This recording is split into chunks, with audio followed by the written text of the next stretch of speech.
Welcome back to another UNC Tar Heels football recruiting podcast right here on TarHeelIllustrated.com. And if you're checking us out on our YouTube channel, Tar Heel Illustrated. And with me is our director of football recruiting, the one and only Miss Deana King. And Deana, this is a big day for Carolina. National Signing Day used to be a big time deal in February, but now it's more a big time deal in December because most of the kids sign to complete or nearly complete classes on that day, but there's still activity here in February, and today is that day. And while North Carolina filled most of its class on December 16th with 18 signatures, one more today, as they have been actively recruiting one other kid to fill out this class, another member of the Rude Boys, Dontae Balfour, a three-star quarterback from Bradford High School in Starke, Florida. You were actually down that way not too long ago. I know you've chatted some with Dontae, and you've gotten very familiar with him and his recruitment and the other schools that have been pursuing him. So what can you tell everybody about the newest Tar Heel, Dontae Balfour? Yeah, on my way to the VTO All-American Challenge down in Bradenton, Florida, I actually went through his hometown of Starke, Florida. Tried to hit him up and get an interview, but things didn't work out. So he's a kid that UNC targeted. I think Carolina learned their lesson last year with signing day and everything, that they were going to leave some spots open just in case things happen. Some kids, they don't sign early for whatever reasons, maybe coaching changes and stuff like that. And he's one that was certainly looking like he was going to go to Auburn. And when Auburn fired Gus Malzahn, he kind of just put the halts on the brakes on the recruitment, kind of opened it up. Dre Bly, with the success he's had with Tony Grimes and just doing a phenomenal job there in the secondary for Carolina. He really liked him, and he offered him, and he closed the deal on him. And this is a recruitment that has started swaying pretty heavily in Carolina's favor for a few weeks now. So if somebody is listening right now and they're thinking, hey, Larry Porter was at Auburn, Larry Porter's a great recruiter, now Larry Porter's with Carolina, this was in the works long before Robert Gillespie left for Alabama. So that's just a side note. It's not actually the reason that this is happening. This would have happened without Larry Porter. As you said, Dre Bly gets himself a 6'2", 170-pound kid, a big corner. They like big corners. Mack likes big corners. The number 42 corner in the nation, number 70 player in Florida. Florida is unbelievably loaded with talent. So number 70 is pretty good. As you said, he chose UNC over Auburn. Also, LSU was in the mix. And for a while, Missouri was kind of a player. But ultimately, it came down to the other three. And just for a frame of reference, Oregon and Penn State also offered him. What have you learned about his game, the kind of player that he is, and how he would fit in with what they're doing? Another cornerback. And, of course, everybody knows what Tony Grimes did, and so Dre needs another cornerback. With the injury situations and that deep group of defensive backs that started this past year for the Tar Heels, it kind of got crazy and some injuries, some opt-outs and everything. And I think they're going to bring Dontae in and give him a really good shot of playing next year. I mean, what good recruiting tool that Dre Bly has is like he's done everything that kid probably wants to do. He wants to play at the next level, and he's seen Carolina willing to play the young players. And then it's not only Tony. Jacarius Conley played really, really well in his first season of college ball. So it was a very good, positive recruiting tool for Carolina to sweep in and get him, because they offered him, I believe, Christmas Eve. Yeah.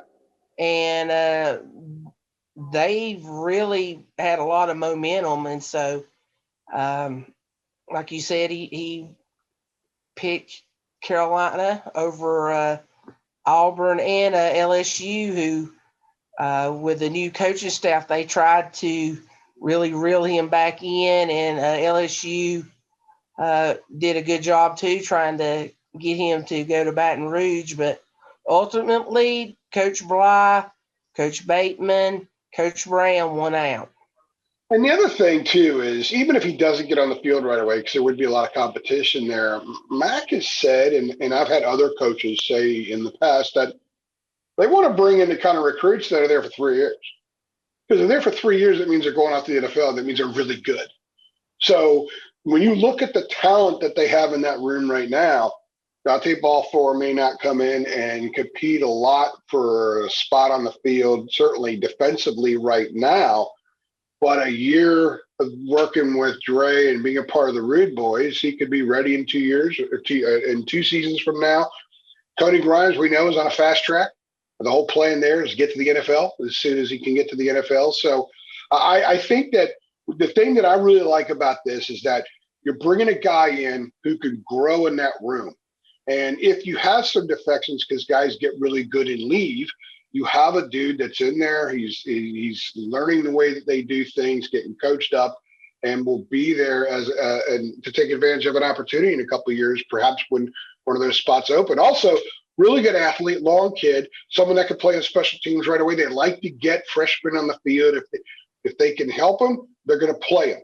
They're not just going to bring a kid and stash him over to the side and say, get good for 2 years. Just work on getting good. If this kid can help, he's going to get on the field. And I also think what's important here too, and you brought this up at the first part when you start talking, is that they kind of learned their lesson from last year in that they took 18. They have enough room to take, I guess, 21, 22 if they wanted to.